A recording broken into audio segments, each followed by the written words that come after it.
Hey guys, welcome back to my channel. Jennifer here. So that was a clickbait. What I really did was a low buy month. In this video, I'm going to walk you through my experience doing a low buy challenge, as well as 7 practical tips on how to do a successful low buy challenge. Stay tuned.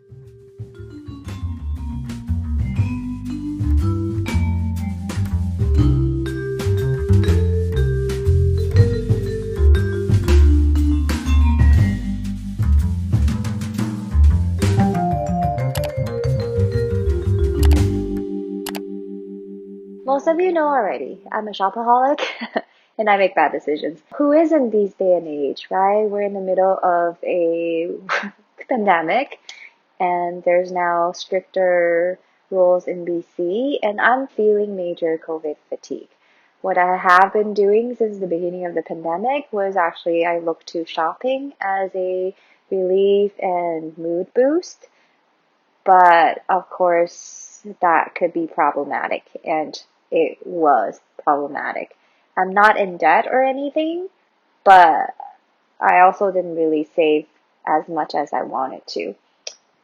I wish my parents wouldn't be watching this video, but I don't have a lot of subscribers and they really are the ones who gives me a lot of feedback on my videos. So I'm sorry, mom and dad.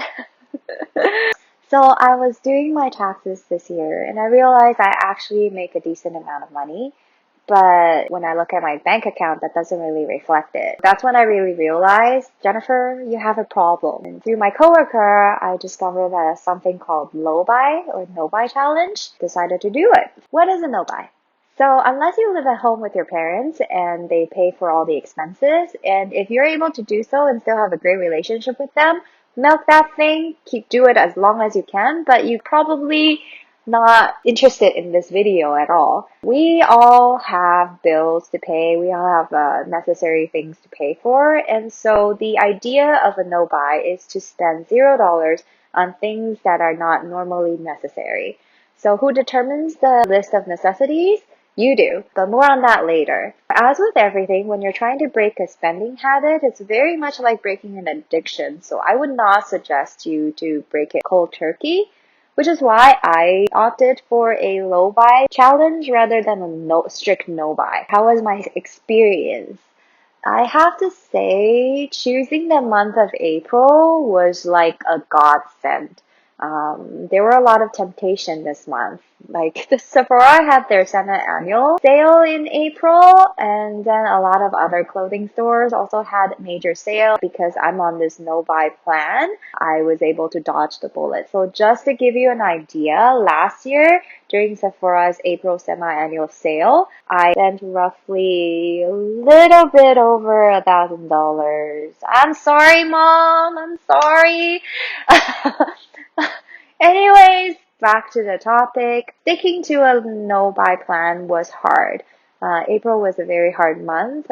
Work was very busy and normally buy something as a pick-me-up, but because I'm on this no-buy plan, no-buy challenge, I wasn't able to do so. Overall, I did break 3 rules. I said I could eat out twice this month, but I actually ate out 4 times this past month. Secondly is that because I wasn't able to eat out, I went a little bit crazy and definitely overcompensated in my snack purchases. So sometimes when I feel down, I'd go to a nearby cafe and just pick up some pastries. Not being able to do that, I just went to the nearest grocery store and bought snacks. Which, I mean, if you compare dollar to dollar, snacks are definitely much cheaper. So that's how everything worked out. And then the third rule that I broke was and this is a necessity, really. My battery died on my laptop, and so because of that, I had to spend about $200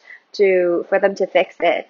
And let me tell you, for those of you who think not having your phone is torture, try not having your computer in the middle of a pandemic for 24 hours. That was super hard. Like, I never want to part with my computer again. That was so hard. I was like, maybe I should just buy another computer. But of course, I was on a low buy month, so I was saved.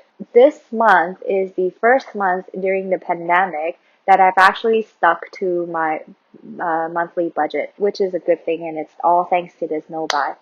As well as I'm actually saving up for a trip to Japan that was supposed to happen this year, but because of COVID, it got pushed back to next year, and hopefully we can still go. But because of this no buy challenge, I now have enough money to pay for all of the trip, the entire trip up front, which is just such an awesome feeling. Now I'd like to give you some practical tips on how to set up a successful no buy plan. Number one, track your spendings. I use an app called 随手记, and I've been using that app for about 10 years now. And if you are someone who doesn't have that habit, I would suggest maybe taking a month to build up a habit of tracking your expenses first. There are lots of English apps that help you with that. And honestly, maybe you can just use either Notion or a Excel spreadsheet.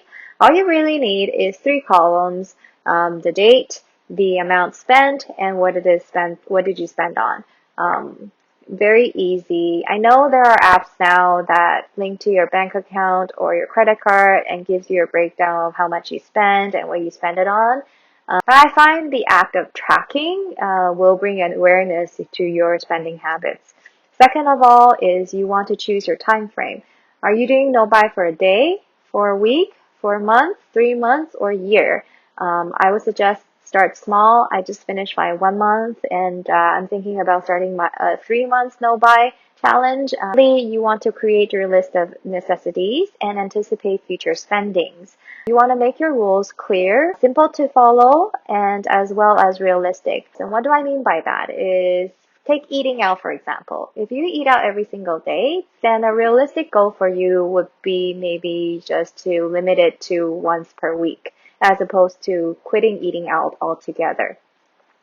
4 is to bring a buddy. Find a friend who can do a no buy challenge with you, or you can make a video like I am. As I said, I'm thinking about starting a 3-month no buy challenge.